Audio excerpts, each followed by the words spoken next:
With the recent mass shootings at a black church by a white supremacist, Dylaan Roof, our nation is having a conversation on race and racism.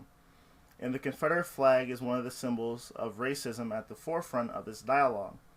Throughout the southern United States, for many whites, it's seen as a symbol of heritage, while for blacks, and particularly older black people, it's seen as a symbol of racism and oppression.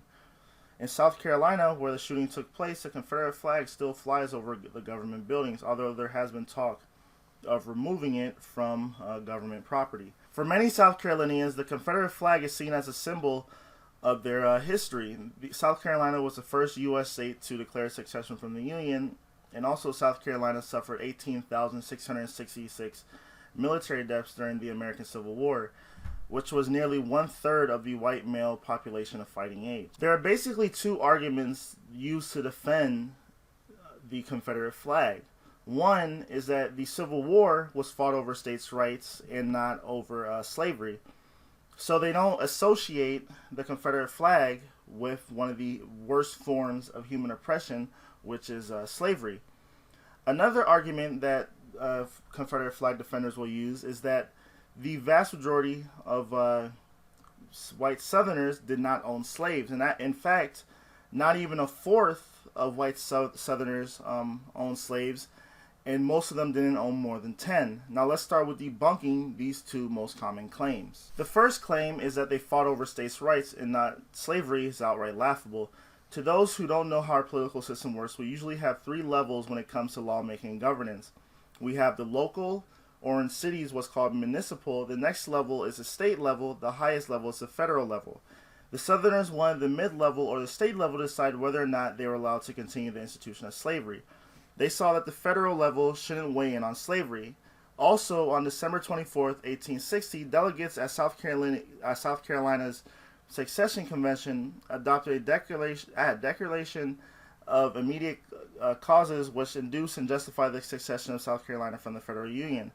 So this was one of the speeches which was given, or documents which was used or whatever, to where they were saying why we're succeeding.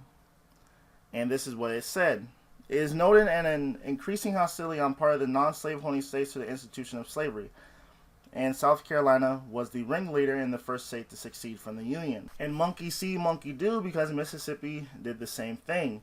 In their secession declaration, they said that our position is thoroughly identified with the institution of slavery, the greatest material interest of the world, proclaimed Mississippi in its own secession declaration, passed January 9th, 1861.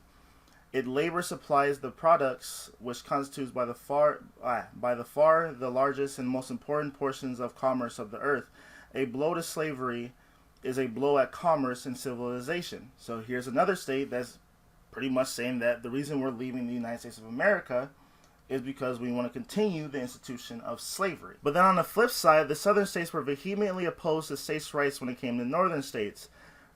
From the first declaration that I read in this video, this is another paragraph that was, or this is another bullet point in that declaration, and it said that northern states failed to fulfill their constitutional obligations in reference to the Fugitive Slave Law Act of 1850.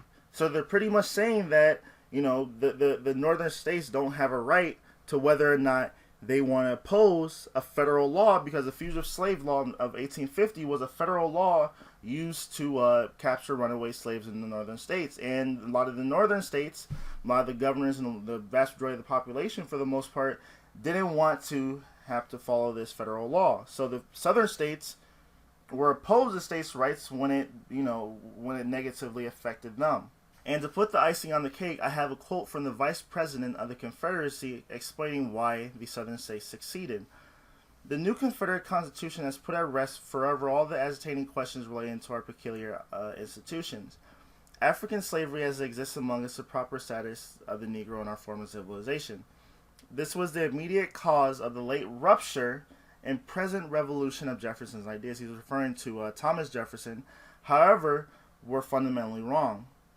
They rested upon the assumption of the equality of the races, and this was an error. Our new government is founded upon exactly the opposite idea. Its foundations are laid, its cornerstones rest upon the great truth that the Negro is not equal to the white man, that slavery, this subordination to the superior race, is his natural and normal condition.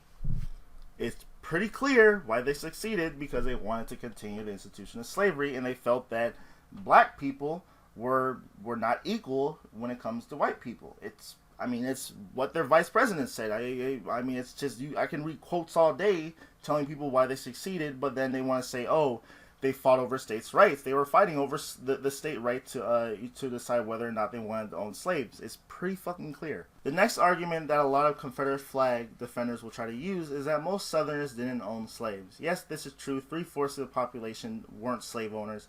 But just like Americans today, they aspired to be rich someday. Less than 1% of slave owners were what you would be considered a large slave owner, or they own probably, or I think the classification is more than like 500 slaves. Even today you see widespread support for tax breaks for the 1% from the poorest among us. So another aspect you have to look at when it comes to this point is that the Southern economy was built around the institution of slavery.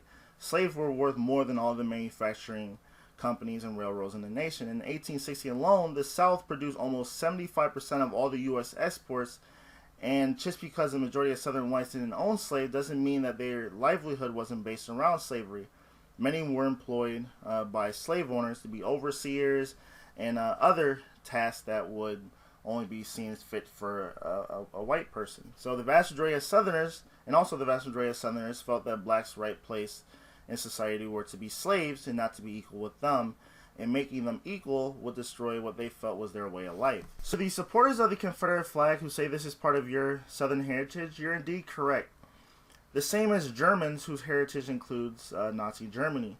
Is your right to be a racist, ignorant redneck who rides a pickup truck with a Confederate flag on the rear window?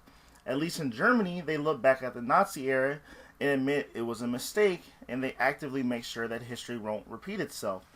But you guys think the Southern, or the Confederacy is going to rise again. I mean, it blows my mind away that in 2015 we're still having debates over whether or not the Confederacy was, a rebellion to uphold the racist institution of slavery. And there's nothing patriotic, if there's nothing patriotic when it comes to being a Confederate sympathizer. If you believe that the Confederacy is right, then don't say you're an American, because they're fucking traitors. They wanted to leave the United States because they couldn't have it their way, so they left. Sounds like a bunch of traitors to me. Classic definition of traitors. So thanks for watching. Tell me what you guys think in the comments below, and have a nice day.